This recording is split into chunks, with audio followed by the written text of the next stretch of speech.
Ladies and gentlemen, if you have enjoyed this series, Ships on Coins, then I have another one that you're absolutely going to love.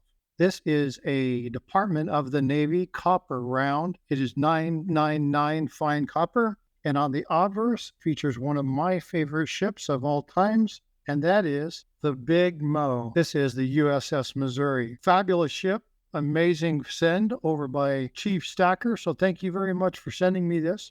But I want to talk a little bit about the USS Missouri. I want to talk about the ship itself, but I also want to talk about its storied career. I want to talk a little bit about where it was built and talk about some of the dimensions of the ship itself. So the ship was built amidst World War II, and it was built in the Navy Brickyard. It was named the USS Missouri BB 63 and is the youngest of the other Iowa class battleships. Now, the oldest one is the USS Iowa, which is BB 61, the USS New Jersey, BB 62, and the USS Wisconsin, which is BB 64. Now, the ship was designed to be a fast battleship. Now, the ship was able to achieve in excess of 33 knots. Now, that's a significant improvement over the 27 knot South Dakota class battleship.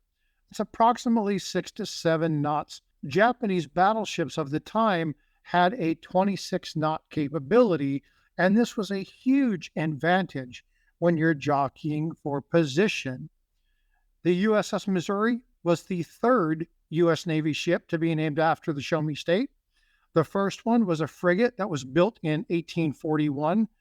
Unfortunately, this ship was lost to a main fire in an engine room and was lost to the Gibraltar harbor floor in 1843. The second one was the USS Missouri BB-11 and was built at Newport News, Virginia, 1901. She was the second main class battleship. She displaced 13,500 tons. She had 4 12-inch guns and 16 6-inch guns, and she was decommissioned in 1919 after she participated in World War I, joining the Atlantic Fleet and operating out of Chesapeake Bay. The third and final boat was the USS Missouri SSN 780, which proudly serves today and is a Virginia-class submarine. Now, the ship itself has a storied history. And I'm going to talk very briefly about the history, talk a little bit about where she served. Primarily World War II, the Korean War, and the Gulf War. Yep, I said it, the Gulf War. She served for 51 long years. She was launched from the Naval Shipyard in Brooklyn in 1944, where she would do what they called the shakedown cruise. Now, the shakedown cruise is where you test the system engagement. You test fire control, you test the engine room, you're testing the ship for structure, you're testing weapon systems, you're looking at general performance, you're also testing the crew and preparing them for battleship readiness. That was done in early 1945, where she started on the invasion of Iwo Jima and Okinawa. She participated in airstrikes and shore bombardment on mainland Japan, and she is most famous as being the battleship that hosted the surrender ceremony of Japan on September 2nd, 1945.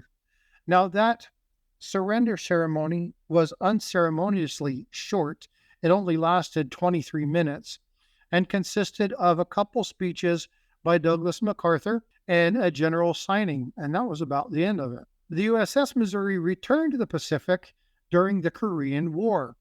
This was also called the Forgotten War. Many people forget about the Korean War when they're looking at engagement. It was deployed from September of 1950 to March of 1951, took a little bit of a hiatus for refitment, and was resubmitted out there on September 1952 and ended in March 1953. She supported the battle days of the Battle of Ishon by providing shore bombardment and was presented for the Battle of Chosin Reservoir, which provided cover for the Marines. Now, she was decommissioned in 1955, but found new life in 1986.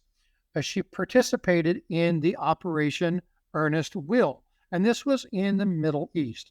It was for escorting Kuwaiti tankers flying under the U.S. flag. And in the 90s, Missouri returned to the Middle East for the bombardment of Iraqi forces in Kuwait and Saudi Arabia. In 1992, the ship also served in another iconic realm, and that was Hollywood, in the movie Under Siege. It was directed by Andrew Davis and written by J.F. Lawton. Now, it starred Steven Seagal as a former Navy SEAL who got into a little bit of hot water and ended up becoming a cook. It also featured Tommy Lee Jones as William Stranix, Erica Elnix as Jordan Tate, Gary Busey as Commander Creel, who led a mutiny aboard the ship, and Andy Romano, who served as Admiral Bates. Now, in 1988, she regained new life as she reopened the doors and became a historic museum. Now, you can see the USS Missouri today. In order to go there, you will need to go to Pearl Harbor, Hawaii, where it is docked not too far from the Arizona Memorial. Unfortunately, it got there just as my enlistment in the U.S. Navy had ended, and so I actually didn't get to see the USS Missouri. So I think it's due for me and my family to go check out this amazing and historic ship. I recommend, if you're ever in Pearl Harbor, number one, just go check out the history of Pearl Harbor. It's an extremely surreal place. You really feel something when you're at the memorial. But please go check out the dock and go check out BB-63, the USS Missouri. Ladies and gentlemen, I hope you've enjoyed this particular segment. As always, if you've enjoyed this video, please consider subscribing, hit the like button, comment down below. And if you like the series, consider sharing the playlist on your page so that others can find it and view it as well. It really helps out the channel, and I would really appreciate your support. Ladies and gentlemen, as always, I thank you for your time. This is Frostbite. Have a good day.